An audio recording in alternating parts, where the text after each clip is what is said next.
cara ngerjain soalnya biar nggak kehabisan waktu. Ada nggak sih Kak lowongan buat SMA atau SMK buat BUMN? Tapi guys, it takes a time guys. Halo guys, welcome back to my channel, to Berlin Channel.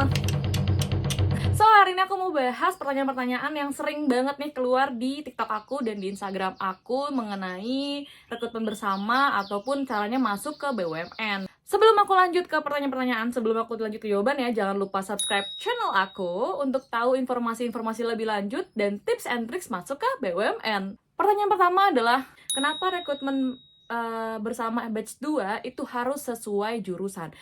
Guys, sebenarnya yang batch 1 pun harus sesuai jurusan. Bedanya adalah kalau yang di batch 1 itu ada namanya seleksi administrasi dipisah dengan registrasi gitu. Tapi di sini mempersulit panitia gitu, karena mereka harus ngecek satu-satu nih sesuai nggak sih sama jurusannya. Makanya kalau kalian lihat kalian nggak lolos administrasi itu gara-gara jurusan kalian tuh nggak sesuai gitu. Jadi administrasi kalian saat di batch 1 itu banyak yang nggak sesuai, makanya banyak yang nggak lolos. Kenapa nanya di sini? Kok yang di sini bisa harus spesifik banget dengan job role yang dilamar, misalnya kalian jurusan manajemen pemasaran gitu. Bener-bener harus pemasaran gitu. Kalian nggak boleh manajemen keuangan gitu, nggak boleh daftar di bagian manajemen pemasaran.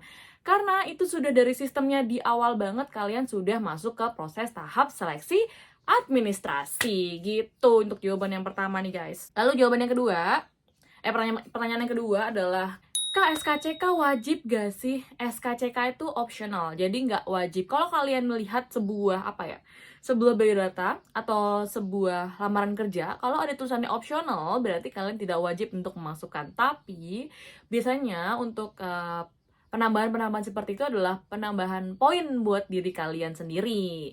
Oke, pertanyaan selanjutnya adalah, ada nggak sih Kak lowongan buat SMA atau SMK buat BUMN? Untuk di BUMN ini sendiri, ini pertanyaan yang sering banget muncul. Biasanya ada lowongan-lowongan untuk SMA, untuk SMK, tapi tidak dibuat di rekrutmen bersama.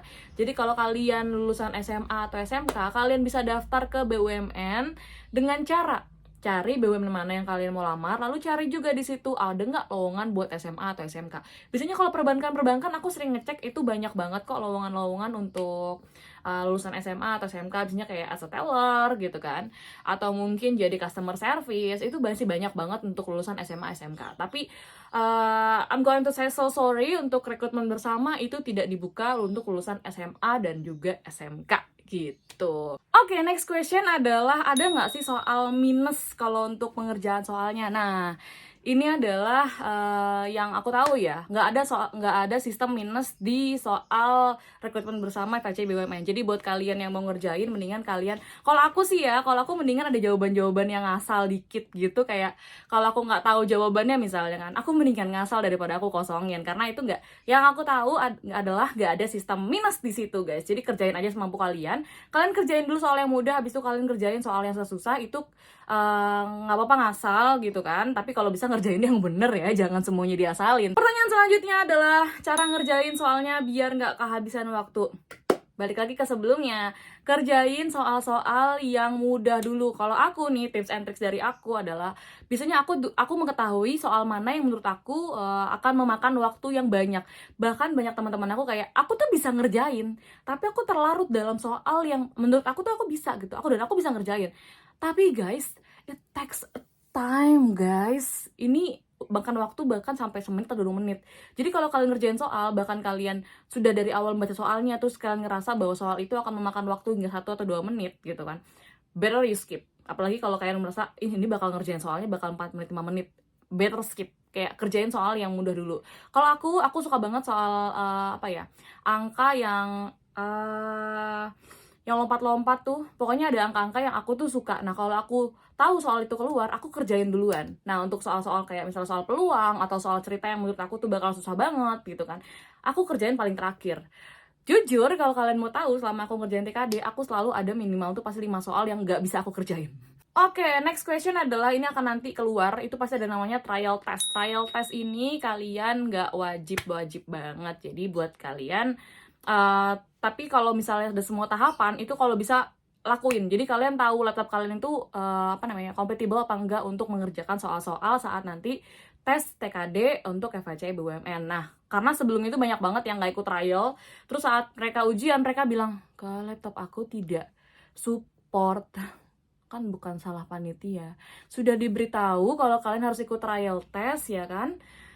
Tapi kalian tidak ikut trial test, jadi kalian nggak tahu tuh komputer kalian atau laptop kalian bisa mensupport mengerjakan soal tersebut apa enggak. Yang keenam, yang ketujuh, kenapa seleksinya susah banget? Ini banyak banget yang nanya, kenapa seleksi susah banget? Karena yang daftar ada ratusan ribu, pasti. Kalau misalnya gampang soalnya, susah nyeleksinya. Yang ngedaftar itu bisa sampai ratusan ribu, yang diterima cuma ratusan. Gak pakai ribu. Jadi kalau kalian nanya kenapa susah banget, bukan masalah susah banget, tapi ya memang seleksinya yang diseleksi banyak. Dan kalau terlalu mudah, nggak bisa diseleksi kan. Kalau masuk BUMN semua juga nggak mungkin. Dan kita juga melihat kualitas-kualitas dari calon karyawan kita itu bagaimana. Kita melihat bahwa kemampuan mereka itu harus sesuai dengan apa yang dibutuhkan. Dan kita juga nggak mungkin dong nyari karyawan tuh yang asal, bukan kita ya, BUMN itu nggak mungkin nyari karyawan asal gitu, karena mereka akan meningkatkan Indonesia gitu kan. So itu dulu guys untuk pertanyaan yang sering banget keluar di aku. Kalau kalian ada pertanyaan-pertanyaan lagi, kalian bisa jawab di kolom kalian bisa masukkan di kolom komentar. Nanti aku akan bikin next video untuk menjawab pertanyaan-pertanyaan kalian lagi. So thank you so much buat kalian yang udah nonton. See you, bye bye.